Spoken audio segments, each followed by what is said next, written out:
Hello and welcome to Bright Board Academy. बच्चों, आज हम स्टार्ट करने वाले हैं हेरिडिटी। आपने देखा है आप अपने पेरेंट्स से कितने सिमिलर से लगते हो।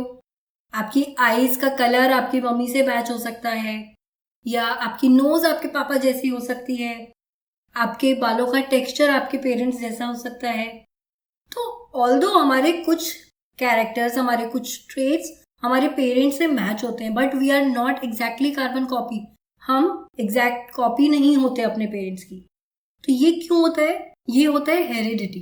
यहाँ कुछ ट्रेट्स पेरेंट्स से ऑफस्प्रिंग्स में पास हो रहे हैं। पर कैसे हो रहे हैं? बच्चों में कैसे आ रहे हैं पेरेंट्स से कुछ ट्रेट्स? इसके पीछे है डीएनए, क्रोमोसोम्स। ये सब अभी हम इस चैप्टर में आज पढ़ने वाले हैं। ठीक है, देखो, लाइक बिगेट्स लाइक, इस लाइन का मतलब है कि यहाँ पर जो एक ऑर्गेनिज्म रिप्रोड्यूस कर रहा है वो अपने जैसा ही दूसरा ऑर्गेनिज्म प्रोड्यूस करेगा। मतलब कैट है तो कैट का जो बेबी होगा, किटन जो है वो कैट जैसी ही दिखती है, वो डॉग या टाइगर जैसी नहीं दिखेगी। ऐसे ही ह्यूमन बींग्स के बेबीज ह्यूमन बींग्स जैसे ही दिखते हैं। हमारे जो फिजिकल फीचर्स हैं वो सेम दिखेंगे बेबीज में और पेरेंट्स में। सेम फिजिकल फीचर्स हैं। मैंगो ट्री से मैंगो ट्री ही बनेगा, उसके सीड से मैंगो ट्री ही बनेगा, गुआवा ट्री नहीं बनेगा। तो ये तो हो गया हमारी जो सिमिलैरिटीज हैं। इसके अलावा पर हम में हमारे पेरेंट्स थोड़ी सी वेरिएशंस आती हैं। जैसे मैंने आपको शुरुआत में बताया कि आपका आईज का कलर मैच हो सकता है, आपकी नोज की शेप मैच हो सकती है, आपका जो बालों का टेक्सचर है वो मैच हो सकता है, लेकिन फिर भी हम बिल्कुल कार्बन कॉपी नहीं दिखते अपने पेरेंट्स की। हमें थोड़ा सा डिफरेंस दिखता है। ठीक है, तो वो जो डिफरेंसेस है वो वेरिएशंस हैं। अब सबसे पहले देखते हैं हेरिडिटी क्या होता है। Heredity means transmission of characteristics from parents to offsprings. Parents से ऑफस्प्रिंग्स में जो कैरेक्टर्स ट्रांसफर हो रहे हैं उसे कहा जाता है हेरिडिटी। हमारे अंदर हमारी आईज का कलर हमको पेरेंट्स से मिला, हमारी नोज की शेप है, या ये जो चीक होते हैं, डिम्पल चीक्स होते हैं, ये भी हेरिडिटी से लिंक्ड होता है, क्योंकि ये एक ट्रेट होता है जो पेरेंट्स से ऑफस्प्रिंग में आता है। Although organisms look like their parents, they do have variations. तो organisms although अपने पेरेंट्स जैसे दिखते हैं, हम दिख रहे हैं, हम ह्यूमन बींग्स ही दिखते हैं, बट वी हैव वेरिएशंस। हम थोड़े से डिफरेंट होते हैं, हमारे कुछ कैरेक्टरिस्टिक्स डिफरेंट होंगे हमारे पेरेंट्स से। अब ये वेरिएशंस क्यों जरूरी है, ये मैं आपको पिछले चैप्टर में रिप्रोडक्शन के टाइम पे बताया था कि वेरिएशंस स्पीशीज के सर्वाइवल में हेल्प करती हैं, है ना। जैसे हम बात करते हैं, मान लीजिए किसी जगह का टेम्परेचर चेंज हो रहा है, वहां पे अब क्लाइमेट में चेंज आया और टेम्परेचर इंक्रीज होने लगा है, तो जो स्पीशीज के वो वाले इंडिविजुअल्स जिनमें वो ट्रेट है जो उस हीट को टॉलरेट कर पा रहे हैं वो सरवाइव करेंगे, और जो दूसरे इंडिविजुअल्स हैं जो कि उस इंक्रीज टेम्परेचर को टॉलरेट नहीं कर पा रहे, जिनमें वो ट्रेट ही नहीं है उस हीट को रेजिस्ट करने का, वो क्या होगा, वो वैनिश कर जाएंगे, उनकी डेथ हो जाएगी, और जो बचते इंडिविजुअल्स हैं जो उसको टॉलरेट कर पा रहे हैं वो सरवाइव करेंगे। तो इससे जो स्पीशीज है उसकी कंटिन्यूटी बनी रहती है, स्पीशीज एक्सटिंक्ट नहीं होगी। तो variations help in the survival of the species. They are also important for evolution. ये जो ट्रेड्स, जो वेरिएशंस आ रही हैं, ये इवोल्यूशन में भी जरूरी हैं। इससे स्पीशीज चेंज होती रहती हैं, इससे स्पीशीज में चेंजेस आते हैं, वो चेंजेस फिर नेक्स्ट जनरेशन में पास होंगे, फिर वो नेक्स्ट जनरेशन में फिर वेरिएशन बनते हैं। तो इस तरीके से स्पीशीज इवॉल्व करती हैं। तो वेरिएशंस इवोल्यूशन के लिए भी इंपॉर्टेंट होती हैं। ये मैं आपको पिछले चैप्टर्स में, रिप्रोडक्शन वाले चैप्टर में बता चुकी हूँ। अब हम ना कुछ टर्म्स को पहले समझेंगे। पूरे चैप्टर को समझने से पहले हम कुछ टर्म समझ लेते हैं। ठीक है, एक एक करके कुछ टर्म्स हैं। जैसे पहले ही टर्म है कैरेक्टर और ट्रेट्स। ये थोड़ा सा कंफ्यूजन होता है बच्चों को। कैरेक्टर क्या होता है? ये इनहेरिटेबल फीचर है। मतलब जो भी फीचर्स आप इनहेरिट कर रहे हो, जैसे आई का कलर, हेयर की शेप, ये इनहेरिटेबल फीचर्स हैं, इनको कहा जाता है कैरेक्टर। अब इन कैरेक्टर्स में बहुत सारे ऑल्टरनेटिव फॉर्म्स हैं। जैसे आई का डिफरेंट कलर हो सकता है, brown eyes, hazel green eyes, blue eyes, black eyes. ये क्या, ये डिफरेंट फॉर्म्स हैं आई कलर की, कि ये ट्रेट्स हो सकते हैं इंडिविजुअल में, डिपेंडिंग ऑन पेरेंट्स का क्या ट्रेट है। तो ये ऑल्टरनेटिव फॉर्म्स होती हैं कैरेक्टर की, इनको बोलते हैं हम ट्रेट्स। जैसे कैरेक्टर हो गया आई कलर और उसमें ट्रेट हो गया brown, black, blue eye colour. Hair shape वो एक कैरेक्टर हो गया, और इसमें जो कर्ली और स्ट्रेट है ये उसका ट्रेट हो जाएगा कि कर्ली हेयर है या स्ट्रेट हेयर है। यहाँ पे कुछ कैरेक्टर्स और ट्रेट्स मैंने दे रखे हैं एक टेबल फॉर्म में, जो हम इनहेरिट कर रहे हैं अपने पेरेंट्स से। जैसे कि आई कलर, ये आई कलर क्या है? कैरेक्टर है जो हम इनहेरिट करते हैं पेरेंट्स से। अब इसमें ट्रेट्स कौन से हो सकते हैं? या तो ब्लैक कलर होगा, ब्राउन होगा, ब्लू होगा, ग्रीन होगा, हेजल ग्रे आईज होती हैं, है ना। ये हमारे ट्रेट्स हो गए। हेयर शेप ये कैरेक्टर है। अब इसमें ट्रेट्स कौन से? कर्ली और स्ट्रेट। फिर है टंग रोलिंग, ये भी एक कैरेक्टर है, और इसमें टंग रोलिंग जैसे कुछ लोग अपनी टंग को जब बाहर निकालते हैं तो उसको ऐसे यू शेप फॉर्म में रोल कर लेते हैं। तो कैरेक्टर हो गया टंग रोलिंग, और इसके ट्रेट्स होंगे one who can roll the tongue and one who can not roll. एक कैन नॉट रोल वाला एक ट्रेट हो गया कि कुछ लोग नहीं कर पाते हैं, और कुछ लोग अपनी टंग रोल कर पाते हैं, जैसे आई कैन नॉट रोल माई टंग। तो मेरे पास कौन सा ट्रेट है? टंग रोलिंग कैरेक्टर्स में मेरा ट्रेट है आई कैन नॉट रोल माई टंग, ठीक है। आई कलर में मेरा ट्रेट है ब्राउन आईज। हेयर शेप में मेरा ट्रेट है कर्ली हेयर। तो ये कैरेक्टर्स और ट्रेट्स डिफरेंट हो गए। ईयर लोब, ये जो पार्ट होता है ईयर का, ये होता है ईयर लोब, ठीक है। ये वाला जो पोर्शन है ये कुछ लोगों का अटैच्ड होता है, जैसे इसमें आप देख पा रहे हो ये ऐसे इधर स्किन के साथ अटैच्ड है, और इधर आप देखोगे ये फ्री है ना। तो ये दो ट्रेट हो गए इसके, फ्री और अटैच्ड। हैंड यूज एक कैरेक्टर होता है, इसके दो ट्रेट्स होंगे इसमें, right handedness and left handedness. आप कौन सा हैंड अपना ज्यादा यूज करते हो? जैसे मेरा ट्रेट है राइट हैंडेडनेस। फिर एक कैरेक्टर होता है लिप्स, ये थिक और थिन इसमें ट्रेट हो गए। तो कैरेक्टर क्या हुआ? कोई भी इनहेरिटेबल फीचर जो भी हम इनहेरिट कर रहे हैं अपने पेरेंट्स से फीचर, वो कैरेक्टर कहलाएगा, और उस कैरेक्टर्स के जो ऑल्टरनेटिव फॉर्म्स हैं वो ट्रेट्स कहलाते हैं। अब हम देखते हैं डीएनए एंड क्रोमोसोम। तो बच्चों डीएनए होता है डीऑक्सी राइबोन्यूक्लिक एसिड। ये क्या है? ये डबल स्ट्रैंडेड हेलिकल स्ट्रक्चर होता है जो कि इंफॉर्मेशन कैरी कर रहा है। उसके अंदर इंफॉर्मेशन है जो कि पेरेंट से ऑफस्प्रिंग्स में ट्रांसमिट होनी है। Double stranded helical structure that carries information to be transmitted from parents to offspring. ये इस तरीके से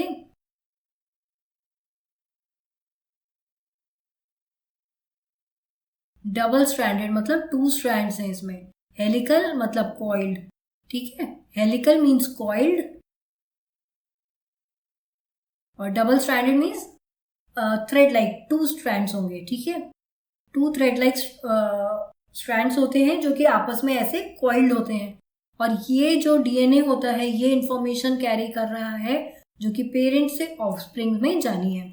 अब डीएनए होता कहाँ है? डीएनए होता है सेल के न्यूक्लियस में। ये जो न्यूक्लियस होता है इसमें डीएनए किस फॉर्म में पड़ा होता है? ऐसे लॉन्ग थ्रेड्स की फॉर्म में प्रेजेंट होता है जब सेल डिवाइड नहीं कर रहा होता है। When cell is not dividing, जब सेल डिवाइड नहीं कर रहा है उस समय हमें न्यूक्लियस में ऐसे लॉन्ग थ्रेड लाइक स्ट्रक्चर्स दिखाई देंगे।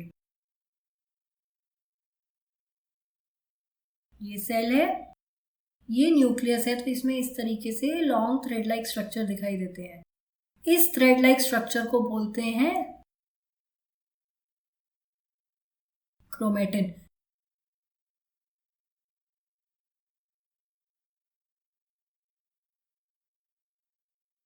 ये सेल है, सेल के अंदर ये न्यूक्लियस है। न्यूक्लियस में हमारा ऐसे लॉन्ग थ्रेड लाइक फॉर्म में पड़ा होता है डीएनए। ये डीएनए प्लस कुछ प्रोटीन्स जिसे हम कहेंगे जैसे कि एग्जाम्पल है हिस्टोन्स, ये मिलके बनाते हैं क्रोमेटिन। तो ये जो हम थ्रेड लाइक स्ट्रक्चर देख रहे हैं ना बेटा, ऐसे जब डीएनए डिवाइड नहीं, जब सेल डिवाइड नहीं कर रहा होता है, cell is not dividing, when the cell is not dividing, तो जो डीएनए है वो इस तरीके से थ्रेड लाइक फॉर्म में पड़ा हुआ होता है न्यूक्लियस में, इसको बोलते हैं क्रोमेटिन। और ये क्रोमेटिन बनता है डीएनए के साथ, कुछ प्रोटीन्स अटैच हो जाते हैं, जो जैसे कि हिस्टोन्स। हिस्टोन्स एक प्रोटीन है जो डीएनए के साथ अटैच होता है, उसको एक फॉर्म देता है, एक स्ट्रेंथ देता है, और ये होता है, ऐसे बनता है क्रोमेट, इसे कहते हैं क्रोमेटिन। जब सेल डिवाइड हो रहा होता है, जब सेल को डिवाइड होना होता है, तो ये क्रोमेटिन कंडेंस होके इस तरीके से शेप ले लेता है, जिसे बोलते हैं हम क्रोमोसोम। ठीक है, जब सेल डिवाइड हो रहा होता है, when cell is dividing, at that time ये जो क्रोमेटिन है ये ऐसे कंडेंस करके ऐसे हाईली कॉइल्ड फॉर्म में चला जाता है, और ये बन जाता है, ऐसे स्ट्रक्चर बना लेता है, जिसे बोलते हैं हम chromosome. So when the cell is not dividing, long threads can be seen in the nucleus. These are chromatin and they are formed from DNA and some proteins such as histones. ठीक है, DNA और proteins जैसे कि histones, इनसे बनता है chromatin. और जब सेल डिवाइड कर रहा होता है तो chromatin condenses into a highly coiled structure called chromosome. इस तरीके से बन जाता है क्रोमोसोम। बेटा आया समझ में? ये जो ऐसे हेलिकल स्ट्रक्चर है, डबल स्ट्रैंडेड हेलिकल स्ट्रक्चर, ये होता है डीएनए। ये जब हिस्टोन्स के साथ ऐसे बाइंड करता है तब ये बना लेता है क्रोमेटिन। तो जब सेल डिवाइड नहीं कर रहा होता है तो न्यूक्लियस में ये डीएनए क्रोमेटिन की फॉर्म में प्रेजेंट होता है, ऐसे थ्रेड लाइक स्ट्रक्चर में होता है। और जब सेल डिवाइड करने लगता है तो ये क्रोमेटिन कंडेंस करके बना लेते हैं क्रोमोसोम। अब हर स्पीशीज में जो नंबर ऑफ क्रोमोसोम होते हैं वो फिक्स होते हैं। हर स्पीशीज में, every species have a fix number of chromosome. जैसे ह्यूमंस में होते हैं 46 क्रोमोसोम्स, तो हर स्पीशीज में फिक्स नंबर होता है क्रोमोसोम का। ये जो आप इमेज देख रहे हो इसे कहा जाता है कैरियोटाइप। यहाँ पर क्रोमोसोम्स को इस तरीके से, ह्यूमन क्रोमोसोम्स हैं ये, इनको इस तरीके से अरेंज किया गया है। यहाँ पर हर क्रोमोसोम जो है ये एक क्या है, पेयर्स में प्रेजेंट है। तो ये टोटल होते हैं ह्यूमंस में 23 पेयर्स। ठीक है, हर पेयर में एक क्रोमोसोम मदर से मिला है और एक क्रोमोसोम फादर से मिला हुआ है। ठीक है, तो हर इंडिविजुअल में 46 नंबर ऑफ क्रोमोसोम्स होते हैं, जिसमें ये क्रोमोसोम्स पेयर्स में अरेंज्ड होते हैं, और हर एक पेयर में एक क्रोमोसोम मदर से मिलता है और एक क्रोमोसोम फादर से मिलता है। ठीक है, these chromosomes are arranged in pairs, one from each parent. Humans have 23 pair of chromosome, तो इसलिए 23 पेयर ऑफ क्रोमोसोम्स होते हैं। अब आप कहोगे मैम ये क्रोमोसोम्स पेयर्स में तो अरेंज्ड है, पर इससे क्या मतलब, हेरिडिटी से क्या लिंक है? देखो अभी समझेंगे हम इस चीज को। अभी आप फिलहाल इतना समझो कि जो हर स्पीशीज है उसमें क्या है, नंबर ऑफ क्रोमोसोम फिक्स होता है, और सेल में क्रोमोसोम्स पेयर्स में अरेंज होते हैं। जब सेल डिवाइड होता है तब पेयर्स में अरेंज होते हैं। हर पेयर में एक क्रोमोसोम मदर से मिल रहा है और एक क्रोमोसोम फादर से मिलता है। अब फिर एक कंफ्यूजिंग चीज, हैप्लॉइड डिप्लॉइड। हमने देखा था कि सेक्सुअल रिप्रोडक्शन में जो क्या होता है, गैमीट्स या हम कहें जर्म सेल्स बनते हैं, और ये जो जर्म सेल्स होते हैं इनमें क्या होता है, नंबर ऑफ क्रोमोसोम्स हाफ होते हैं। ये मियोसिस से बनते हैं, और मियोसिस में नंबर ऑफ क्रोमोसोम्स हाफ हो जाता है। अब आप कहोगे हाफ की जरूरत क्या है मैम? जरूरत है क्योंकि सेक्सुअल रिप्रोडक्शन में male plus female germ cells मिलते हैं,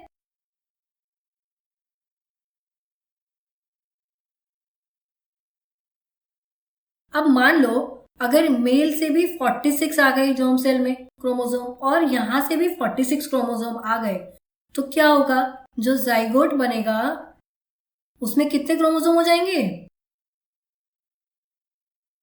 92। अब ये तो बहुत ज्यादा क्रोमोसोम हो जाएंगे। क्या ऑर्गेनिज्म सरवाइव कर पाएगा? नहीं। उसको क्या है, जाइगोट को तो वापस 46 नंबर ऑफ क्रोमोसोम चाहिए, हमें क्रोमोसोम फिक्स नंबर चाहिए। तो ये कैसे होता है? अब ये अगर जर्म सेल में अगर ये हाफ ही नहीं होगा नंबर क्रोमोसोम्स का, तो जाइगोट में तो डबल हो जाएगा क्रोमोसोम और ऑर्गेनिज्म सर्वाइव ही नहीं कर पाएगा। क्रोमोसोम नंबर तो फिक्स वही 46 ही रहना है स्पीशीज के लिए। तो वो कैसे होता है?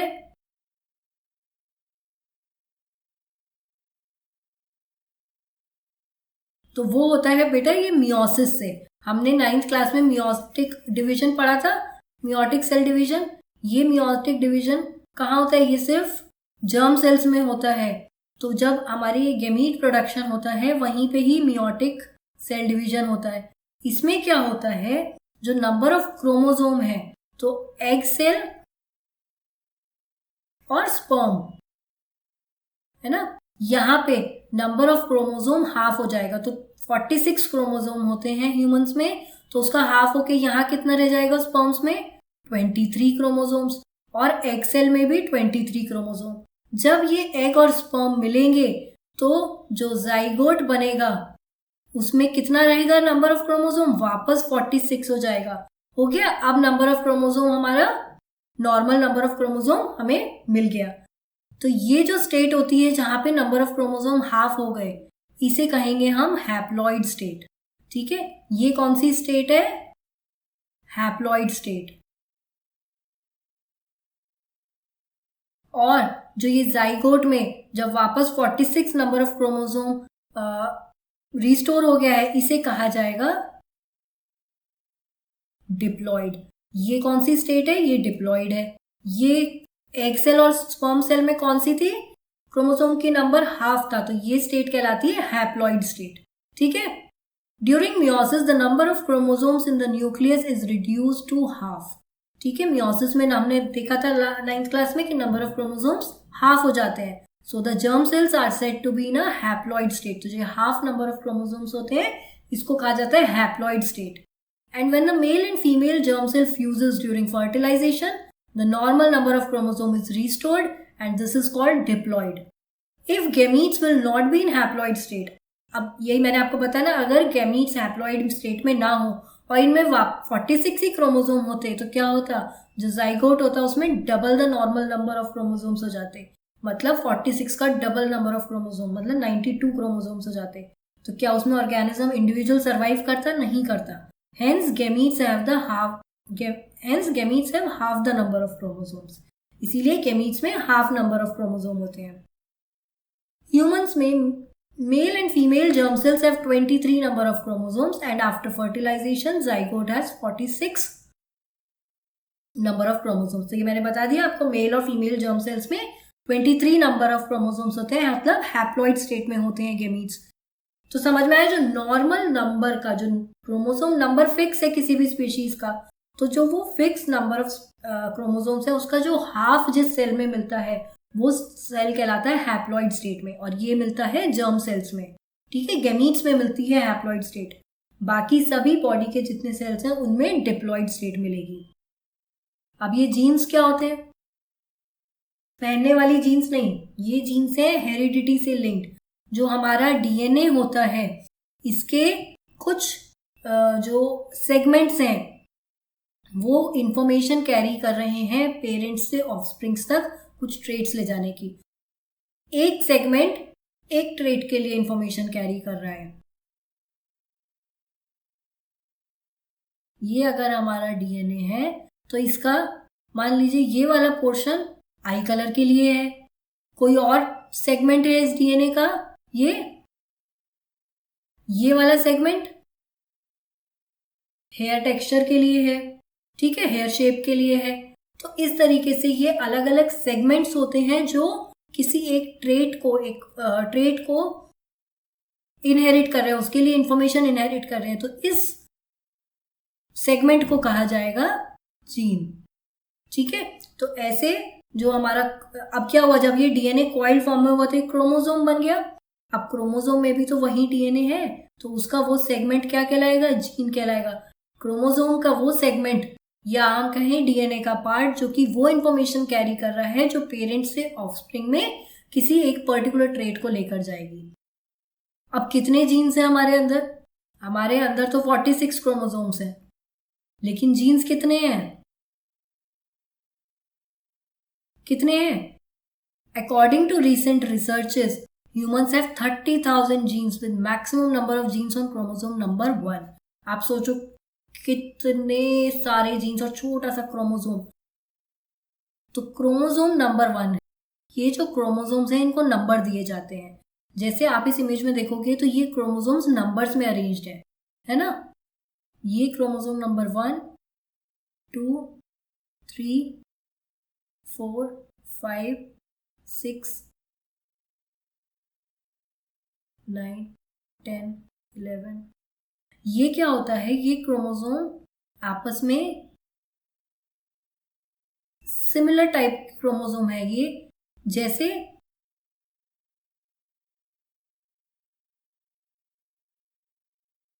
ये इनका नंबर है।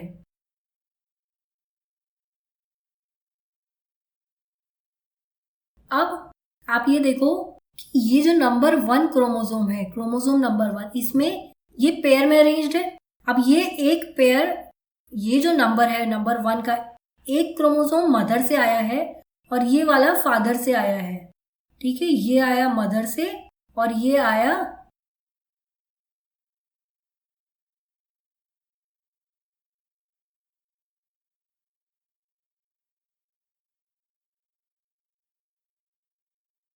फादर से।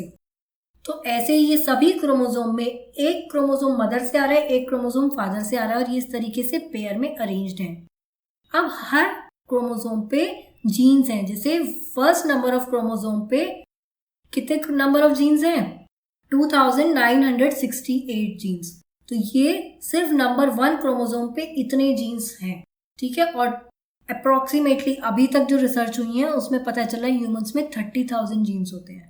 ठीक है, तो ये यहाँ पे एक जीन है, एक जीन यहाँ पे है, एक जीन यहाँ पे, इस तरीके से ये जीन्स है। अब ये एक जीन तो ये मदर से आ गया। मान लीजिए ये वाला क्रोमोसोम नंबर 1 मदर से आया और ये जो दूसरा है इस पेयर में, ये फादर से आ गया। फादर से जो क्रोमोसोम नंबर 1 आया वो यहाँ पे है। यहाँ पे भी जीन्स हैं, इन्हीं ट्रेट्स के जीन्स हैं। अगर ये आई कलर, ये किसी पर्टिकुलर ट्रेट का जीन है तो यहाँ भी ये उसी पर्टिकुलर ट्रेट के लिए एक जीन होगा। ठीक है, अब इनमें से कौन सा जीन अपने आप को एक्सप्रेस करेगा वो हमें बताएगा कि यहाँ पे ट्रेट कौन सा आएगा। तो या तो मदर से मिलने वाला जीन अपने आप को एक्सप्रेस करेगा या फादर से मिलने वाला जीन। यहाँ पे बीच का नहीं होगा कि कर्ली है और स्ट्रेट है, मिलके बीच के हेयर बन जाएंगे, ऐसा नहीं होगा। एक ट्रेट यहाँ पे अपने आप को एक्सप्रेस करता है। अब उससे पहले समझो ये एलील क्या होते हैं। अभी जैसे मैंने आपको बताया, ये एक क्रोमोसोम है जो हमें मदर से मिला और ये क्रोमोसोम है जो हमें फादर से मिला। ठीक है, ये क्रोमोसोम मदर से मिला है, ये फादर से मिला है, ये एक ही क्रोमोसोम का पेयर है। ठीक है, अब देखो हम इसको ना हेयर शेप से लेते हैं। मेरे पास इस जीन में, इस क्रोमोसोम में एक जीन है जो कि मदर से मिला और ये कर्ली हेयर को क्या कर रहा है? ट्रेट इसके पास, इसकी इंफॉर्मेशन कैरी कर रहा है। यहां फादर से मिला, ये ट्रेट कैरी कर रहा है, सॉरी, ये क्रोमोसोम जो जीन कैरी कर रहा है वो है स्ट्रेट हेयर के लिए। अब यहाँ पे जो ये कर्ली हेयर और स्ट्रेट हेयर के दो जीन्स मेरे पास आए हैं, ये कहलाएंगे एलील्स। क्या कहलाएंगे? एलील्स। ये किसी जीन की ऑल्टरनेटिव फॉर्म है किसी कैरेक्टर के लिए। मतलब every gene has an alternative form for a character. Her character के लिए हर जीन पर एक ऑल्टरनेटिव फॉर्म प्रेजेंट है। मतलब इस क्रोमोसोम पे जीन की कर्ली हेयर की फॉर्म है, तो यहीं पे फादर के से जो एक मुझे क्रोमोसोम मिला है उसमें स्ट्रेट हेयर की फॉर्म प्रेजेंट है। तो ये एक ही जीन की दो फॉर्म्स हैं, है ना? एक क्रोमोसोम पे, दूसरी दूसरे क्रोमोसोम पे है, और ईच प्रोड्यूसिंग डिफरेंट इफेक्ट। दोनों का ही अपना अपना इफेक्ट है अलग। ये वाला कर्ली हेयर प्रोड्यूस करेगा, ये वाला जीन स्ट्रेट हेयर प्रोड्यूस करेगा। These alternative forms are called alleles. इन ऑल्टरनेटिव फॉर्म्स को बोलते हैं alleles. So they are the alternative form of a gene occupying same position on the homologous chromosome. Homologous मतलब same number of chromosome. जो chromosome number 1 है उसके जो दोनों, ये एक क्रोमोसोम जो मदर से आया और ये जो फादर से आया, ये जो पेयर है नंबर 1 क्रोमोसोम का, या कोई भी क्रोमोसोम नंबर है उसके जो पेयर हैं ये होमोलोगस पेयर कहलाएंगे, जो सिमिलर इन साइज है ना, ये सिमिलर होते हैं, ये दोनों क्रोमोसोम सिमिलर होंगे साइज में, ठीक है, ये similar in size and shape, ये वाले क्रोमोसोम जो पेयर बनाते हैं ये होमोलोगस क्रोमोसोम कहलाएगा। उस पे ये सेम पोजीशन ऑक्यूपाई कर रहा है, ये नहीं कि ये वाला जीन यहाँ पे कर्ली हेयर का यहाँ है तो यहाँ पे स्ट्रेट हेयर का यहाँ होगा, नहीं, यहाँ यहीं पे ही होगा, ये सेम पोजीशन ऑक्यूपाई किए हुए होंगे, ठीक है। तो ये सेम पोजीशन ऑक्यूपाई किए हुए जीन होता है। तो ऑल्टरनेटिव फॉर्म मतलब एक फॉर्म एक ट्रेट की है, दूसरी फॉर्म जो है वो दूसरे ट्रेट की है, तो यहाँ पर ये दोनों ही अपना अलग अलग कैरेक्टर शो करेंगे and affect the same characteristic, एक ही कैरेक्टरिस्टिक को ये अफेक्ट कर रहे हैं, किसको, हेयर शेप को। जैसे हम बात करें हेयर शेप की तो ये सेम कैरेक्टरिस्टिक यानी हेयर शेप को अफेक्ट कर रहे हैं, बट डिफरेंट ट्रेट प्रोड्यूस करेंगे, एक कर्ली हेयर प्रोड्यूस करेगा, एक स्ट्रेट हेयर प्रोड्यूस करेगा। तो ये जो दोनों फॉर्म्स हैं जीन की ये कहलाएंगी एलील्स, ठीक है। ये ऑल्टरनेटिव फॉर्म्स हैं, मतलब एक कर्ली हेयर की हो गई, एक स्ट्रेट हेयर की हो गई। तो जो होमोलोगस पेयर ऑफ क्रोमोसोम पे, तो जो होमोलोगस क्रोमोसोम पे सेम पोजीशन जीन ऑक्यूपाई कर रहे हैं उसकी ऑल्टरनेटिव फॉर्म्स जो हैं वो कहलाती हैं एलील्स।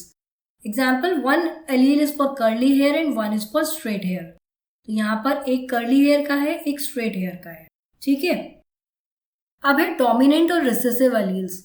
अब देखो यहाँ पर हमने देखा ये कर्ली हेयर का एक जीन आ गया, एक स्ट्रेट हेयर का जीन आ गया, बट इसमें एक्सप्रेस कौन सा होगा, क्या दोनों का मिक्स इफेक्ट आता है, नहीं, इसमें सिर्फ एक ही जीन है जो अपने आप को एक्सप्रेस कर पाएगा, और जो जीन अपने आप को एक्सप्रेस करता है उसे हम कहते हैं डोमिनेंट जीन, ठीक है, वो डोमिनेंट एलील कहलाएगा, वो डोमिनेंट एलील कहलाएगा, ठीक है। तो यहाँ पर कर्ली हेयर क्या होगा, ये डोमिनेंट एलील होगा, और जो स्ट्रेट हेयर है ये हमारा होगा रिसेसिव एलील, जो अपने आप को एक्सप्रेस नहीं कर पाएगा वो रिसेसिव एलील कहलाता है, ठीक है। तो जो कर्ली हेयर्स वाला ट्रेट होता है ये डोमिनेंट ट्रेट होता है, और जो स्ट्रेट हेयर होता है ये रिसेसिव ट्रेट है, क्योंकि यहाँ पर जो कर्ली हेयर का एलील है या जीन है ये अपने आप को एक्सप्रेस करेगा। तो दोनों एलील फॉर्म में से जो जीन फॉर्म अपने आप को एक्सप्रेस कर पा रही है वो डोमिनेंट कहलाती है, और जो नहीं, दूसरी है जो जिसका इफेक्ट नहीं शो हो रहा है वो रिसेसिव होगी। Every individual receive one set of chromosome from each parent, मैंने बताया ना, एक सेट ऑफ क्रोमोसोम हर पेरेंट से आया। Each chromosome pair has genes coming from both the parents. अब हर क्रोमोसोम पेयर पे जीन्स हैं जो दोनों पेरेंट से आ रहे हैं, एक पेयर का एक क्रोमोसोम मदर से आया, एक पेयर का एक क्रोमोसोम फादर से आया। If one chromosome has allele for curly hair and the other has for straight hair, only one will be expressed. अब कौन सा एक्सप्रेस होगा वो बताता है कि वो एलील डोमिनेंट है या रिसेसिव है। जो एक्सप्रेस होगा वो डोमिनेंट कहलाएगा, और इसे हम डिनोट करते हैं अल्फाबेटिकल कैपिटल अल्फाबेट से, जैसे कि कर्ली हेयर के लिए हम कैपिटल सी यूज कर रहे हैं मान लीजिए, तो ये कैपिटल सी से शो करेंगे हम, या मैं इसको और क्लियरली आपको दिखा देती हूँ। हम इसको मान लीजिए हम ए से शो करते हैं, ठीक है। अगर मैं इस एलील को, कर्ली हेयर के एलील को किसी अल्फाबेट से डिनोट कर रही हूँ और मैं उसके लिए ए यूज कर रही हूँ तो वो एक कैपिटल ए होगा। हम डोमिनेंट एलील को कैपिटल अल्फाबेट से शो करेंगे। वहीं जो एक्सप्रेस नहीं हो रहा है in the presence of another allele, the one that is not expressed in presence of another allele is the recessive allele. इसे रिसेसिव बोलेंगे। जैसे स्ट्रेट हेयर है वो अपने आप को एक्सप्रेस नहीं कर पा रहा है तो वो रिसेसिव ट्रेट कहलाएगा, रिसेसिव एलील होगा, and it is denoted by small letter, और इसको हम स्मॉल लेटर से डिनोट करेंगे, स्मॉल ए से डिनोट करेंगे, ठीक है। अब देखते हैं जीनोटाइप और फिनोटाइप। अरे मैम अब ये क्या ले आए आप, जीनोटाइप फिनोटाइप, अभी तक तो हमको वही समझ में नहीं आ रहा एलील क्या है। देखो बेटा, क्रोमोसोम में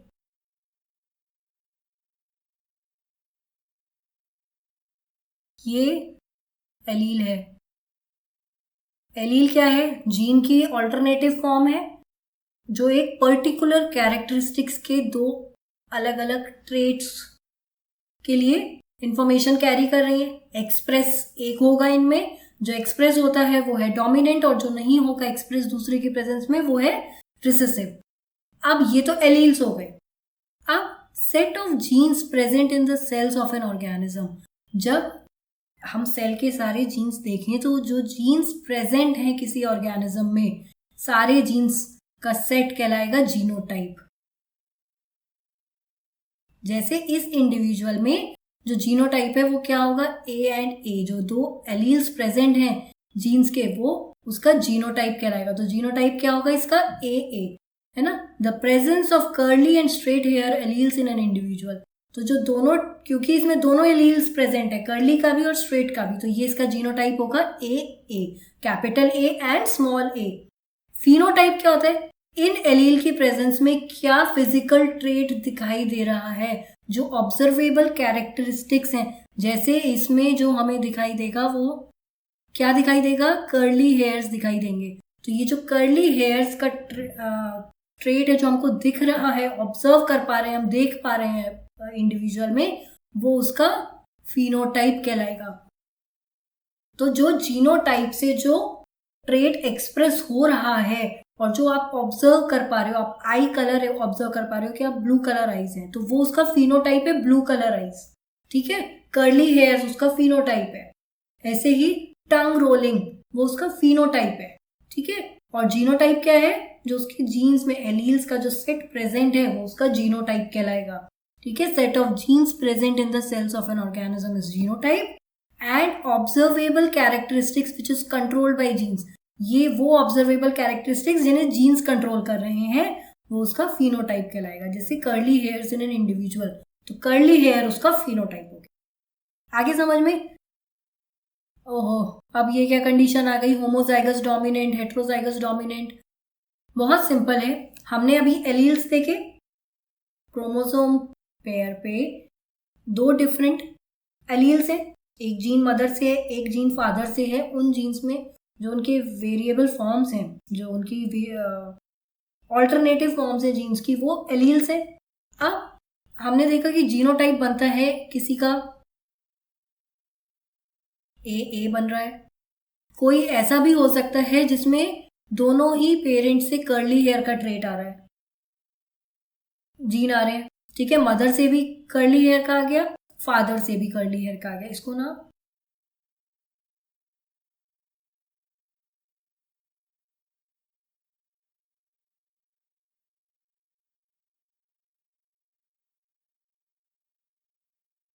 ये इंडिविजुअल 1 है, ये इंडिविजुअल 2 है,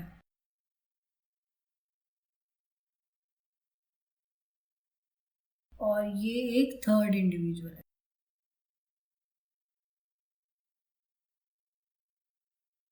यहाँ पे ये हेयर का जीन है सब में।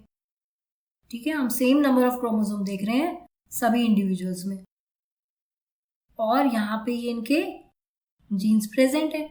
अब ये क्योंकि ऑल्टरनेटिव फॉर्म्स होंगे यहाँ पे ये जो जीन्स की फॉर्म है, ये क्या है, ये एलील्स हैं। अब मान लो हम कर्ली हेयर के लिए ए ले रहे हैं, कैपिटल ए, और स्मॉल ए ले रहे हैं हम स्ट्रेट हेयर के लिए। अब हम कहते हैं इस इंडिविजुअल में मदर से आया कैपिटल ए और फादर से भी आया कैपिटल ए। यहां पर इस इंडिविजुअल में मदर से आया कैपिटल ए, फादर से आया स्मॉल ए। मतलब यहाँ पे दोनों में, मदर और फादर दोनों से कर्ली हेयर का जीन आ गया है। ठीक है, दोनों एलील्स कर्ली हेयर के हैं। यहाँ पे इस इंडिविजुअल में जो मदर से आया वो कर्ली हेयर का जीन आया, और जो यहाँ से फादर से आया वो स्ट्रेट हेयर का जीन आया। इस इंडिविजुअल में मदर से भी स्ट्रेट हेयर का जीन आया, फादर से भी स्ट्रेट हेयर का जीन आया। अब मैं यहाँ पे इस इंडिविजुअल का जो जीनोटाइप है वो क्या होगा, कैपिटल ए एंड कैपिटल ए, और इसका जो फिनोटाइप होगा वो होगा कर्ली हेयर। ठीक है, ऐसे ही इस इंडिविजुअल में जीनोटाइप होगा कैपिटल ए एंड स्मॉल ए, दो एलील्स डिफरेंट है। और फिनोटाइप होगा क्या, डोमिनेंट कौन सा है यहाँ पे एक डोमिनेंट एलील प्रेजेंट है, यहाँ पे डोमिनेंट जो फॉर्म प्रेजेंट है वो है कर्ली की, तो फिनोटाइप भी यहाँ पे कर्ली हेयर का होगा। इस इंडिविजुअल में जीनोटाइप होगा स्मॉल ए एंड फिनोटाइप क्या होगा, क्योंकि यहाँ पर जो ये दोनों ही रिसेसिव जीन्स हैं, रिसेसिव फॉर्म्स हैं जीन्स की, एलील्स की रिसेसिव फॉर्म प्रेजेंट है, तो यहाँ पर इंडिविजुअल में स्ट्रेट हेयर का फिनोटाइप होगा, उसके हेयर स्ट्रेट होंगे। अब ये जो कंडीशन है double A, capital A and capital A, ये कहलाएगी homozygous, dominant. Homo means same, है ना, होमो मीन्स सिमिलर, तो यहाँ पे जो दोनों एलील फॉर्म्स है वो सिमिलर है ना, और जाइगस मीन्स पेयर, है ना, तो होमो मीन्स सेम और जाइगस मीन्स पेयर, तो यहाँ पे जो इनका पेयर है एलील्स का वो सिमिलर है दोनों ही, और डोमिनेंट मीन्स डोमिनेंट वाला एलील है, तो दोनों में डोमिनेंट एलील प्रेजेंट है, तो ये होमोजाइगस कहलाएगा, क्योंकि यहाँ पर दोनों ही डोमिनेंट एलील्स प्रेजेंट हैं। यहाँ पर क्या है, यहाँ पर एक डोमिनेंट है, एक रिसेसिव एलील फॉर्म है, तो ये कहलाएगा हेट्रोजाइगस, और क्योंकि यहाँ पे डोमिनेंट प्रेजेंट है तो डोमिनेंट ही अपने आप को एक्सप्रेस करेगा, यहाँ पे ये कहलाएगा heterozygous dominant. Hetero means different, ठीक है, और जाइगस मीन्स पेयर। तो यहाँ पर क्योंकि ये पेयर डिफरेंट है, एक रिसेसिव एलील है और एक डोमिनेंट एलील है, और क्योंकि डोमिनेंट वाला अपने आप को एक्सप्रेस करेगा हमेशा, तो ये हेट्रोजाइगस डोमिनेंट कहलाएगा, क्योंकि यहाँ पे जीनोटाइप में हेट्रोजाइगस डिफरेंट एलील फॉर्म्स है। ये वाली सिचुएशन क्या कहलाएगी, रिसेसिव फॉर्म में हमेशा जब भी फिनोटाइप अगर रिसेसिव है, जीनोटाइप रिसेसिव है, दोनों एलील्स, तो ये हमेशा होमोजाइगस ही कंडीशन होगी। यहाँ पे हेट्रोजाइगस होगा ही नहीं, क्योंकि जब भी हेट्रोजाइगस कंडीशन होगी डोमिनेंट अपने आप को एक्सप्रेस करेगा, तो ये होमोजाइगस रिसेसिव कंडीशन में हमेशा सिचुएशन जीनोटाइप होमोजाइगस हो, ठीक है। Homo means similar and zygous means pair, genotypes with similar dominant alleles on both chromosomes. जब जीनोटाइप में क्या होता है, जीनोटाइप जो कौन सी जीन्स की एलील फॉर्म प्रेजेंट है, तो वहां पर जब जीनोटाइप्स में दोनों ही similar alleles, dominant alleles present होंगे दोनों क्रोमोसोम्स पे, तो वो होमोजाइगस डोमिनेंट कंडीशन कहलाएगी। हेट्रोजाइगस डोमिनेंट में hetero means different and zygous means pair, यहाँ पर genotypes with different allele forms होगा, है ना, यहाँ पे जो जीनोटाइप है उसमें एलील की डिफरेंट फॉर्म्स प्रेजेंट होंगी। होमोजाइगस रिसेसिव में जीनोटाइप हमेशा जो होता है रिसेसिव ट्रेट के लिए हमेशा होमोजाइगस फॉर्म में होता है ना, रिसेसिव के लिए हमेशा होमोजाइगस में होगा। अगर हेट्रोजाइगस में होगा तो ऑब्वियसली वो डोमिनेंट हो जाएगा, क्योंकि वहां पर फिर डोमिनेंट ट्रेट अपने आप को एक्सप्रेस करेगा। अब हमने सारी कहानी पढ़ ली, डीएनए है, डीएनए से क्रोमोसोम बन रहे हैं, क्रोमोसोम में जीन्स है, जो कि एक पेरेंट से एक जीन आ रहा है, दूसरे पेरेंट से दूसरा जीन आ रहा है, उनकी जो अल्टरनेटिव फॉर्म्स है वो एलील्स हैं, जो एलील अपने आप को एक्सप्रेस कर रहा है वो डोमिनेंट है। जीनोटाइप फिनोटाइप हमने देखा कि जो जेनेटिक जीन्स का सेट है, कौन सा सेट प्रेजेंट है वो जीनोटाइप कहलाएगा, और जो एक्सप्रेस हो रहे हैं ऑब्जर्वेबल कैरेक्टरिस्टिक्स हैं वो उसका फिनोटाइप हो गया। अब ये सब तो बात हो गई, लेकिन ये एक्सप्रेस कैसे हो रहे हैं ये ट्रेट्स, तो हमने देखो a section of DNA is called jeans, ये हमने समझ लिया। These genes provide information for making one protein. अब ये जो जीन्स हैं, जो हम जीन्स की थी बात कर रहे हैं कि जो डीएनए है, डीएनए में जीन्स है, जो एक सेक्शन ऑफ डीएनए है, वो जीन है, वो एक ट्रेट को एक्सप्रेस कर रहा है। कैसे एक्सप्रेस कर रहा है, ये जो जीन्स होते हैं इनमें कुछ इन्फॉर्मेशन होती है, वो एक टाइप का प्रोटीन बनाने की इन्फॉर्मेशन है। जब ये प्रोटीन बन रहा है, वो जीन प्रेजेंट है तो ये प्रोटीन बन रहा है और उससे वो ट्रेट एक्सप्रेस हो। Let's take an example of a plant. हम एक प्लांट का एग्जाम्पल लेते हैं. आपकी बुक में, एनसीईआरटी की बुक में दिया हुआ है, plant hormones help in plant growth. हमने प्लांट हॉर्मोन्स वाले चैप्टर में देखा था कि जो प्लांट हॉर्मोन्स होते हैं वो प्लांट्स की ग्रोथ में हेल्प करते हैं. तो हम ये कह सकते हैं कि प्लांट की जो हाइट है वो किस पे डिपेंड करेगी? प्लांट हार्मोन पे डिपेंड करेगी. ठीक है, अब हम मान लेते हैं प्लांट हार्मोन कैसे प्रोड्यूस हो रहा है. एक एंजाइम है जो कि उस हार्मोन के फॉर्मेशन में जरूरी है. अब एक एंजाइम है, एंजाइम्स क्या होती है? एंजाइम्स प्रोटीन्स होते हैं बेटा, है ना.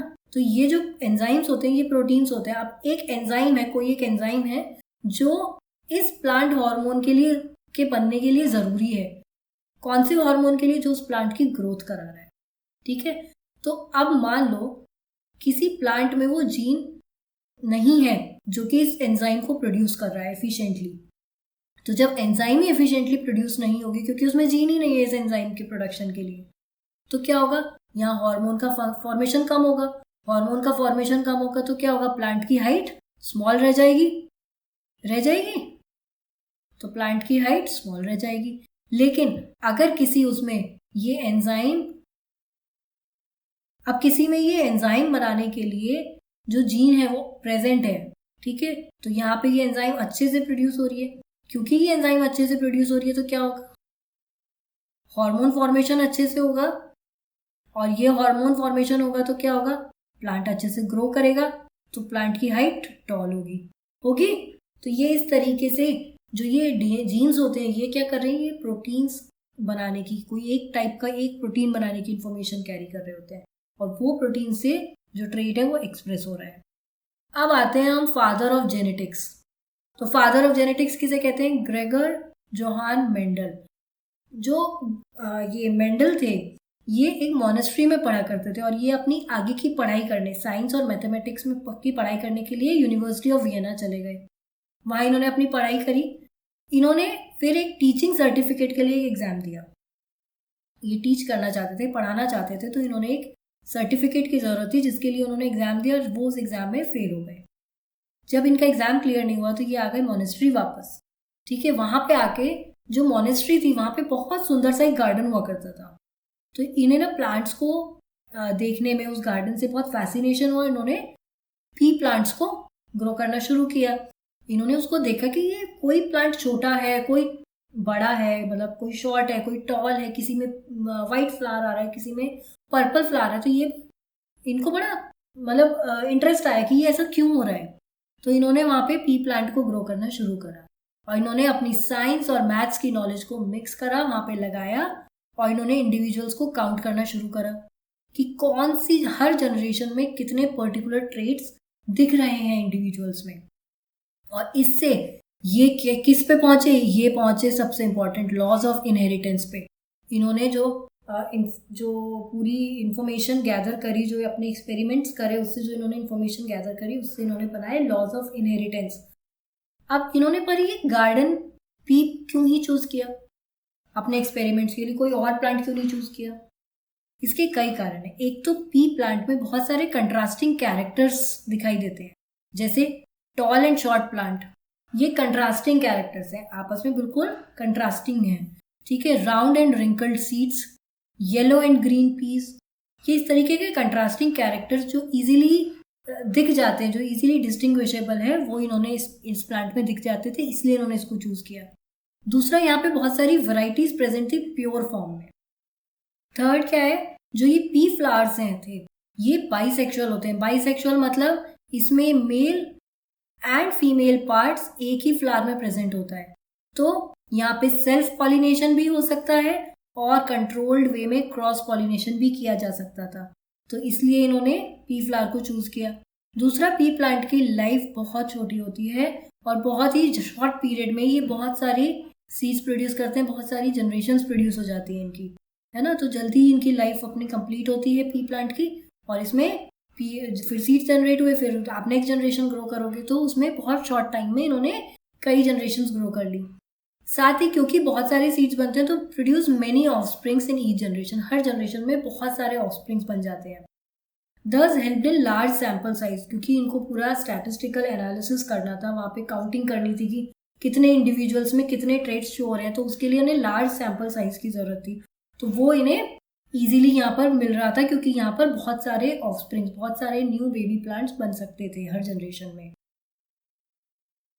अब कौन कौन से कंट्रास्टिंग ट्रेट्स थे जो इन्होंने पढ़े थे? इन्होंने यहाँ पर 7 कैरेक्टरिस्टिक्स थे। एक तो सीड की फॉर्म राउंड है या रिंकल्ड है, ठीक है। यहाँ पे इन्होंने देखा कि सीड का कलर येलो है या ग्रीन है, ठीक है, ये भी इन्होंने एक ट्रेट स्टडी किया। फिर इन्होंने इसमें फ्लावर का कलर भी देखा, एक वाइट कलर फ्लावर और वायलेट कलर फ्लावर्स। पॉड जो पी का पॉड होता है ना, ये इन्होंने देखा, एक फुल होता है, एक थोड़ा सा कॉन्स्ट्रिक्टेड होता है सीड्स के बीच में। ये हम देखते होंगे मटर को, जो हम देखते हैं पूरा फूला हुआ सा होगा, कई बार बीच में कॉन्स्ट्रिक्टेड होता है सीड्स के बीच में। तो ये भी फॉर्म इन्होंने स्टडी करी। इन्होंने पॉड का कलर भी स्टडी करा, येलो और ग्रीन, ठीक है। फिर इन्होंने फ्लावर की पोजीशन भी जो थी वो भी एक इन्होंने कैरेक्टरिस्टिक स्टडी किया कि फ्लावर एक्सियल है, मतलब बीच में उग रहा है, या उधर टर्मिनल है, मतलब बिल्कुल स्टेम के एंड पे उग रहे हैं, फ्लावर आ रहे हैं। फिर हाइट इन्होंने स्टडी करी, लॉन्ग और शॉर्ट। तो ये इन्होंने कुछ कैरेक्टरिस्टिक्स थे जो इन्होंने अपने एक्सपेरिमेंट्स में स्टडी करे। अब इनमें क्या है, कुछ ट्रेट्स डोमिनेटिंग है और कुछ रिसेसिव है। जैसे कि जो हमारा राउंड सीड है, ये डोमिनेटिंग ट्रेट है, ठीक है। यहाँ पर ये वाले ट्रेट्स डोमिनेटिंग है और ये रिसेसिव ट्रेट्स हैं। यहाँ पर थोड़ा सा एक चेंज है, ये जो पॉड कलर होता है ये येलो, ये रिसेसिव ट्रेट होता है, ठीक है। और जो ग्रीन कलर होता है ये पॉड का, ये डोमिनेंट है, ठीक है।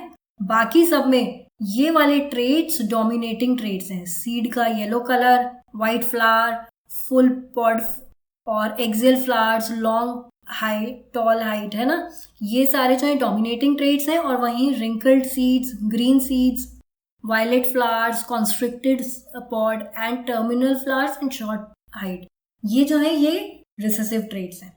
यहाँ पर थोड़ा सा ये एक्सचेंज है, ये गलत दिया हुआ है इसमें पिक्चर में।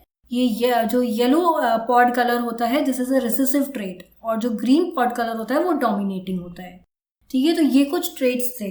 इन्होंने इन 7 कैरेक्टरिस्टिक्स को स्टडी किया पी प्लांट में। ये कुछ कंट्रास्टिंग ट्रेट्स थे जो इजीली डिस्टिंग्विश हो जाते थे पीज में। अब देखो मोनोहाइब्रिड क्रॉस। मोनोहाइब्रिड क्रॉस क्या होता है? इस क्रॉस में मेंडल ने क्या करा है, सिर्फ एक ही ट्रेट को स्टडी किया है, ठीक है। यहाँ पर सिर्फ एक कैरेक्टरिस्टिक को स्टडी किया गया। जैसे हम कहें प्लांट की हाइट को हम स्टडी कर रहे हैं, ठीक है। तो यहाँ पर एक प्लांट टॉल लिया और एक प्लांट शॉर्ट लिया, ठीक है। Homozygous dominant and homozygous recessive plants were cross. यहाँ पर प्योर फॉर्म में लिए, मतलब टॉल में होमोजाइगस डोमिनेंट लिया, जिसको हम टी से रिप्रेजेंट कर रहे हैं। कैपिटल टी से डोमिनेंट ट्रेट है और स्मॉल टी से रिसेसिव एलील। तो यहाँ पर दोनों जो एलील थे वो डोमिनेंट एलील थे हाइट के लिए, और यहाँ पर दोनों ही रिसेसिव एलील लिए, ठीक है। अब यहाँ पे जब इनको क्रॉस किया तो क्या हुआ, यहाँ पे जो जर्म सेल्स प्रोड्यूस होंगे उनमें एक एक जाएगा, एक क्रोमोसोम में एक एलील चला गया, एक जीन चला गया, एक जीन इधर चला गया, ठीक है। यहाँ पे भी ऐसे ही होगा, एक जर्म सेल में एक गया, दूसरे जर्म सेल में दूसरा एलील चला गया, क्रोमोसोम स्प्लिट हो गए ना। जब मियोटिक सेल डिवीजन हुआ तो जो क्रोमोसोम्स है वो स्प्लिट हो गए। अब क्या था, जो पेरेंट था उसके पास क्रोमोसोम पेयर था, एक पेयर में एक एलील था, दूसरे पेयर में दूसरा एलील था। अब वो एलील्स क्या हुआ, जब क्रोमोसोम अलग अलग उसमें चले गए जर्म सेल में, तो क्या हुआ, एक में ये एक एलील चला गया, दूसरे में दूसरा एलील गया। तो इनके जो फर्स्ट जनरेशन जो हुई F1 जनरेशन, उसमें सभी प्लांट्स कैसे थे, हेट्रोजाइगस डोमिनेंट थे, मतलब सभी प्लांट्स टॉल थे। इनका फिनोटाइप तो टॉल था पर जीनोटाइप सब में हेट्रोजाइगस डोमिनेंट था। Homozygous dominant and homozygous recessive plants were crossed. In the first generation, F1 generation has all the individuals with heterozygous dominant genotype. F1 generation was crossbred. अब जो F1 generation थी उसको आपस में फिर क्रॉस किया, मतलब इनको फिर से क्रॉस किया, तो यहाँ पे जब इस F1 जनरेशन को क्रॉस किया तो यहाँ पर जो होमोजाइगस डोमिनेंट, हेट्रोजाइगस डोमिनेंट और होमोजाइगस रिसेसिव जीनोटाइप में देखने को मिला और फिनोटिपिक रेशियो अलग था। अब इसको हम आगे देखते हैं। यहाँ पर जीनोटिपिक रेशियो 1:2:1 और फिनोटिपिक रेशियो 3:1। अब इसको यहाँ पे देखो, ये प्लांट लिए टॉल एंड शॉर्ट, ठीक है, ये दो प्लांट्स लिए। अब इसमें जो गैमीट्स बने, क्या गैमीट्स बने इसमें? दोनों ही गैमीट्स में सेम एलील चला गया, डोमिनेंट वाला। यहां पर जो गैमीट्स बने इनमें गया रिसेसिव एलील। अब F1 जनरेशन में जितने भी इंडिविजुअल्स बनेंगे, भाई आप चाहे इसको इससे, ये इससे फ्यूज करे या ये इससे फ्यूज करे, ये इससे करे या ये वाला इससे फ्यूज करे, in any case her case में क्या बनेगा? यहाँ पर एक ही जीनोटाइप बनेगा सारे F1 जनरेशन में।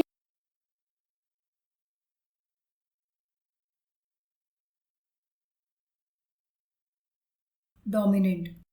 अब इसको क्या करा, F2 जनरेशन में इनको क्रॉस करा, तो यहाँ पे जो गैमीट्स बनेंगे वो बनेगा एक ये वाला और एक ये वाला। इसे कहते हैं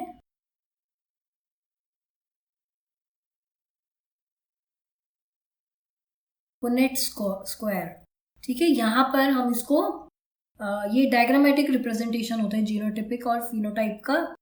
यहाँ पर हम क्या करेंगे, एक तरफ मेल गैमीट्स लिखेंगे और एक तरफ हमने फीमेल गैमीट्स लिखा। अब हम पॉसिबल कॉम्बिनेशंस निकाल सकते हैं जीनोटाइप्स का और फिनोटाइप का कि क्या क्या बन सकता है।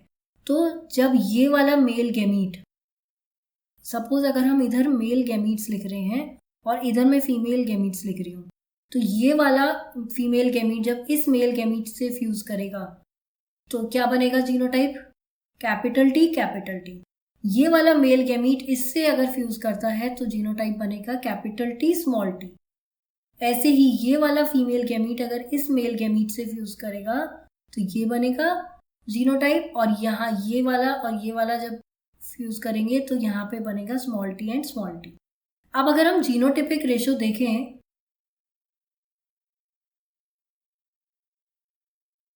क्या है, होमोजाइगस डोमिनेंट कितना है? 1। हेट्रोजाइगस डोमिनेंट कितने हैं? ये 1 एंड 2। और रिसेसिव कितना है? Homozygous recessive 1। तो जीनोटिपिक रेशियो तो 1:2:1 हो गया। और अगर हम फिनोटिपिक रेशियो की बात करें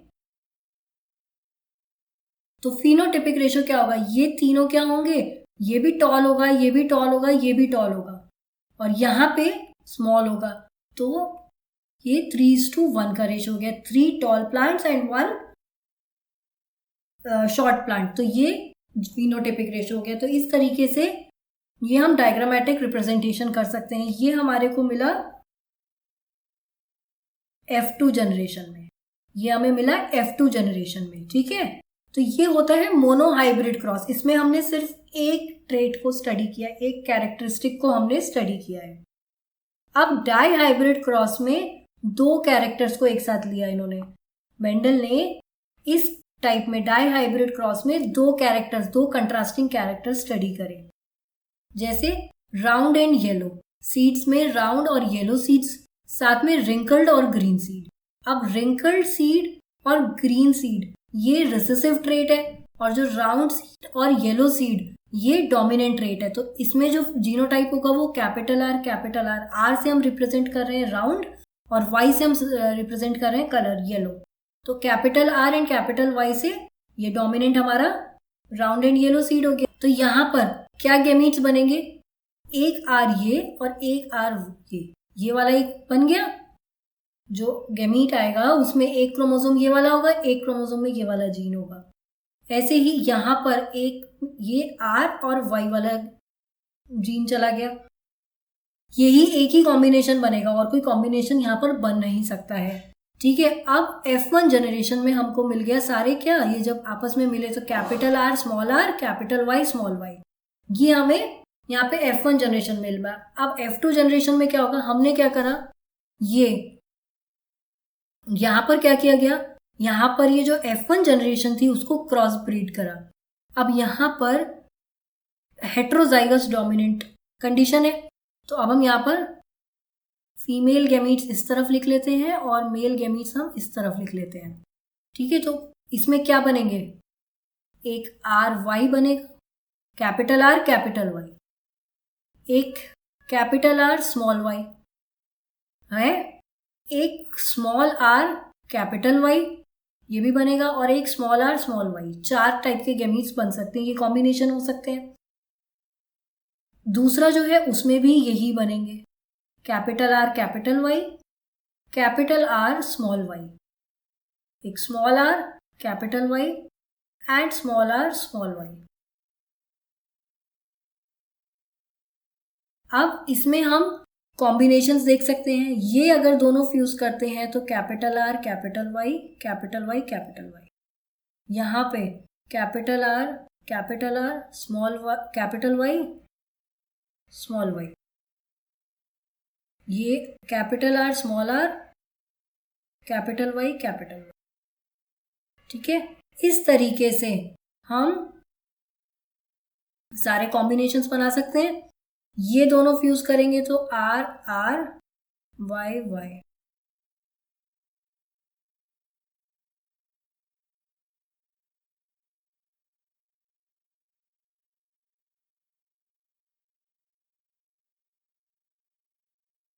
अब ये और ये वाला, ये गैमीट और ये गैमीट जब फ्यूज करेंगे तो क्या बनेगा, capital R small r capital Y capital Y।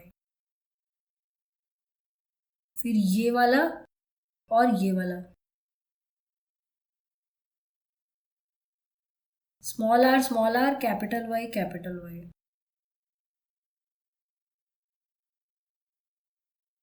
Capital R small r capital Y small y।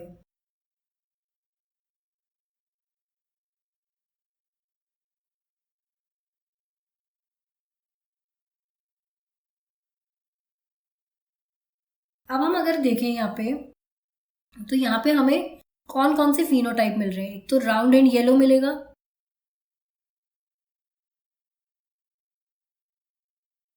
ठीक है, एक हमें राउंड एंड ग्रीन मिलेगा, एक हमें रिंकल्ड एंड येलो मिलेगा, और एक हमें रिंकल्ड एंड ग्रीन मिलेगा। अब राउंड एंड येलो कौन कौन से हैं, ये राउंड एंड येलो है, ये भी राउंड एंड येलो है, क्योंकि राउंड डोमिनेटिंग है और येलो भी डोमिनेटिंग है। ये भी राउंड एंड येलो है, ये भी राउंड एंड येलो है, ये ये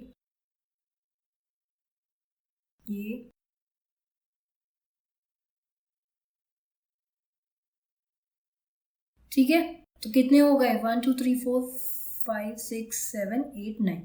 तो 9 हमको कैसे मिले, राउंड एंड येलो मिले। अब हम देखते हैं राउंड एंड ग्रीन। तो ग्रीन क्या है, ग्रीन हमारा रिसेसिव ट्रेट है, राउंड डोमिनेटिंग है, तो राउंड एंड ग्रीन ये वाला हो गया, ये भी राउंड एंड ग्रीन होगा, और ये भी राउंड एंड ग्रीन होगा। ठीक है, R डोमिनेटिंग है तो राउंड है, Y जो है वो रिसेसिव है दोनों, तो ये हमारे राउंड एंड ग्रीन 3 हो गए। अब हम बात करते हैं रिंकल्ड एंड येलो, मतलब wrinkled and yellow, yellow dominating होगा, तो wrinkled and yellow, wrinkled and yellow, wrinkled and yellow, ये भी हमारे कितने हो गए, 3 हो गए। और ये जो है ये है हमारा रिंकल्ड एंड ग्रीन, ये 1 है ओनली। ठीक है, ये पूरा रिसेसिव है, साइज में दोनों ही ट्रेट्स रिसेसिव एलील्स हैं, तो जो हमारा जीनोटिपिक रेशो होगा वो क्या होगा, जीनोटिपिक रेशो यहाँ पर कॉम्प्लेक्स होगा। ठीक है, बहुत कॉम्प्लेक्स है। और जो फिनोटिपिक रेशो है वो कितना होगा हमारा, 9:3:3:1। ठीक है, 9 3:1। ये हमारा फिनोटिपिक रेशियो हो गया यहाँ पे, ठीक है। इन F2 generation phenotypic ratio is 9:3:3:1, मतलब round and yellow, round and green, wrinkled and yellow and wrinkled and green. और जीनोटिपिक रेशियो बहुत कॉम्प्लेक्स होगा। अब इन सारे एक्सपेरिमेंट्स के बेसिस पे मेंडल ने कुछ लॉज दिए थे, जिसमें पहला लॉ था लॉ ऑफ डोमिनेंस, मतलब out of a pair of contrasting characters present together only one is able to express itself while the other remain suppressed. जो डोमिनेंस का एक, जो दोनों कैरेक्टर्स के अगर पेयर प्रेजेंट है, मतलब कोई कैरेक्टर के दोनों ट्रेट्स जो कंट्रास्टिंग ट्रेट्स हैं उनके अगर जीन्स प्रेजेंट हैं तो उस पेयर में से सिर्फ एक ही जीन अपने आप को एक्सप्रेस कर पाता है, दूसरा सप्रेस हो जाएगा। That is law of dominance. Law of segregation, जिसको law of purity of gametes भी बोलते हैं, मतलब कि जब two members of a pair of factors separate during the formation of gametes, जो क्रोमोसोम्स होते हैं वो पेयर्स में अरेंज होते हैं, तो जब गेमीट फॉर्मेशन के टाइम पे ये पेयर्स अलग अलग सेपरेट हो जाते हैं। Two members of a pair of factors separate during the formation of gametes. Law of independent assortment, तीसरा लॉ था लॉ ऑफ इंडिपेंडेंट असॉर्टमेंट, मतलब कि when there are two pairs of contrasting characters the distribution of the members of one pair into the gametes is independent of the distribution of the other pair. मतलब अगर हम दो अलग अलग contrasting characters देख रहे हैं तो उनके जो मेंबर्स हैं, मतलब जैसे हमने देखा R एंड Y, मतलब हम दो ट्रेट्स देख रहे थे ना, यहाँ पे एक राउंड और येलो, तो इनके जो जीन्स है जब वो गेमीट्स में जाएंगे तो they are independent of each other, वो एक दूसरे को अफेक्ट नहीं करते हैं, वो अपना अलग अलग पेयर गेमीट्स में जाते हैं। मतलब कि जो राउंड के ये हैं ये अपना अलग जाएंगे, ये अपना अलग जाएंगे, ये दोनों एक दूसरे को अफेक्ट नहीं करेंगे, ठीक है। तो ये हो गया मेंडल के लॉज ऑफ इनहेरिटेंस। अब आगे चलते हैं हम सेक्स डिटर्मिनेशन। हमने देखा था कि ये जो क्रोमोसोम होते हैं ये पेयर्स में अरेंज्ड है, ये मैं बार बार बता रही हूँ, क्रोमोसोम्स पेयर्स में अरेंज्ड है, ठीक है। और यहाँ पर हर पेयर में एक मदर से आया है और एक फादर से आया है, एक क्रोमोसोम मदर से है, एक फादर से, ये मैंने बताया। तो जो हमने पहले बात की थी ना होमोलोगस क्रोमोसोम की, वो क्या होता है, the two chromosomes of a pair are similar in size and shape. जो क्रोमोसोम्स होते हैं एक पेयर के ये सिमिलर होते हैं, आप देख रहे हो यहाँ पे सारे क्रोमोसोम जो पेयर्स हैं they are similar in size and shape, देख रहे हो, ये क्रोमोसोम पेयर है, ये क्रोमोसोम पेयर है, ये जो इसमें क्रोमोसोम्स हैं ये similar in size and shape है, इसका साइज और इसका साइज सेम है, इसका साइज और इसका साइज सेम है, नंबर 1 क्रोमोसोम का साइज ऑलमोस्ट सेम है, ठीक है, इनका साइज सेम है। यहाँ पर आप जैसे इस क्रोमोसोम पेयर को देखोगे इनके साइज सेम है। अब ये और ये पेयर में नहीं हो सकता ना कि फर्स्ट क्रोमोसोम और ये वाला क्रोमोसोम पेयर में हो, नहीं, यहाँ ये प्रॉपरली सेम साइज और शेप के पेयर में होते हैं, तो इन्हें कहा जाता है होमोलोगस क्रोमोसोम्स। अब ये जो क्रोमोसोम नंबर 1 से लेकर के 22 तक, ये 22 पेयर है, ठीक है, ये नंबर हमने दिए थे, ये 23 पेयर्स हो गए। तो जो 1 से लेकर के 22 पेयर तक के क्रोमोसोम्स हैं ये आइडेंटिकल होते हैं दोनों ही, है ना, हर पेयर में दोनों क्रोमोसोम्स आइडेंटिकल होते हैं, इनको कहा जाता है ऑटोसोम्स, ठीक है। In humans each one chromosome from chromosome pair number 1 to 22 are identical. यहाँ पर हर पेयर में जो दोनों क्रोमोसोम्स हैं ये आइडेंटिकल होते हैं, इसलिए ये कहे जाते हैं ऑटोसोम्स। पर जो क्रोमोसोम नंबर 23 है ये क्रोमोसोम ये डिफरेंट होता है, ठीक है, ये क्रोमोसोम नंबर 23 डिफरेंट होता है, इसे कहा जाता है सेक्स क्रोमोसोम। ये इसके जो पेयर्स होते हैं ये डिफरेंट होते हैं, ये मेल्स में होता है XY और फीमेल्स में होता है XX। फीमेल्स में जो दोनों पेयर हैं क्रोमोसोम के ये सिमिलर होते हैं, आइडेंटिकल होते हैं, तो ये दोनों ही X और X होंगे, लेकिन जो मेल्स में जो Y क्रोमोसोम होता है ये स्मॉल होता है लेंथ में, ठीक है, ये डिफरेंट होता है, साइज में स्मॉल होता है ये Y क्रोमोसोम, ठीक है। तो मेल्स में मिलता है XY, जैसे इसमें आप देख रहे हो इस पेयर में ये Y क्रोमोसोम स्मॉल है साइज में और X क्रोमोसोम लार्ज है साइज में, तो ये इससे जेंडर डिसाइड होता है। और जिसमें भी जिस सेक्स क्रोमोसोम में दोनों आइडेंटिकल पेयर होंगे वहां पे जो जेंडर होगा इंडिविजुअल का वो फीमेल होगा। अब जो चाइल्ड है उसका जो जेंडर है वो डिपेंड करता है कि कौन सा स्पर्म जिसमें एक्स क्रोमोसोम है या वाई क्रोमोसोम है वो कौन सा स्पर्म फर्टिलाइज कर रहा है एग को। जैसे कि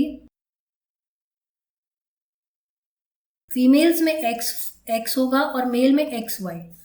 अब जो जर्म सेल्स बनते हैं, जो फीमेल जर्म सेल्स है उसमें जो एग है उसमें जितने भी एग बनेंगे सब में एक ही क्रोमोसोम होगा। 23rd नंबर ऑफ जो 23rd पेयर है क्रोमोसोम का उसमें से हर एक गैमीट में सिर्फ एक्स ही जाएगा क्योंकि वहां पे दोनों ही क्रोमोसोम सिमिलर है। बट जो स्पर्म्स में जो मेल जर्म सेल्स होते हैं उसमें एक्स और वाई जाते हैं। ठीक है, यहाँ पर स्पर्म्स में एक्स और वाई होता है जर्म सेल्स में। अब ये डिपेंड करता है कि कौन सा स्पर्म एग को फर्टिलाइज कर रहा है। अगर ये स्पर्म इस एग को फर्टिलाइज करेगा तो एक्स बनेगा, मतलब the child will be a girl. ये एग सेल अगर इस स्पर्म से फर्टिलाइज होता है तो मेल। ऐसे ही ये वाला एग अगर इस स्पर्म से फर्टिलाइज होगा तो एक्स एंड ये अगर इससे फर्टिलाइज होता है तो एक्स वाई। तो जो जेंडर है बेबी का वो कौन सा स्पर्म फर्टिलाइज करेगा ये उस पे डिपेंड करता है। ठीक है, तो sex of the child depends on the sperm that fertilises the egg. Eggs contain only one X chromosome. मैंने बताया ना एग में सिर्फ एक ही क्रोमोसोम होता है एक्स वाला, while sperms contain either X or Y chromosome. It is just a matter of chance which sperm fertilizes the egg. तो ये सिर्फ चांस की बात है कि कौन सा स्पर्म फर्टिलाइज करेगा। If X bearing sperm fertilizes the egg, the child will be a female, that is XX chromosome. And if Y bearing sperm fertilizes the egg, the child will be a male, जिसमें आएगा XY chromosome. ठीक है, यहाँ पर ये chapter आपका heredity complete हो जाता है। इसको एक बार रीड करो, समझो। कोई भी डाउट्स होते हैं आप कमेंट सेक्शन में लिख सकते हो। और जो वो डायग्रामेटिक रिप्रेजेंटेशंस हैं क्रॉस के उनकी आप प्रैक्टिस करो। जितनी प्रैक्टिस करोगे उतना समझ में आएगा कि किस तरीके से गैमीट्स फॉर्मेशन हो रहा है, उसमें कौन कौन से क्रोमोसोम जाएंगे और फिर वो किस तरीके से उनमें कॉम्बिनेशन से फ्यूज होके क्या क्या इंडिविजुअल्स में फिनोटाइप मिल सकता है। ठीक है, ये सब प्रैक्टिस करो और thank you, bye bye, take care.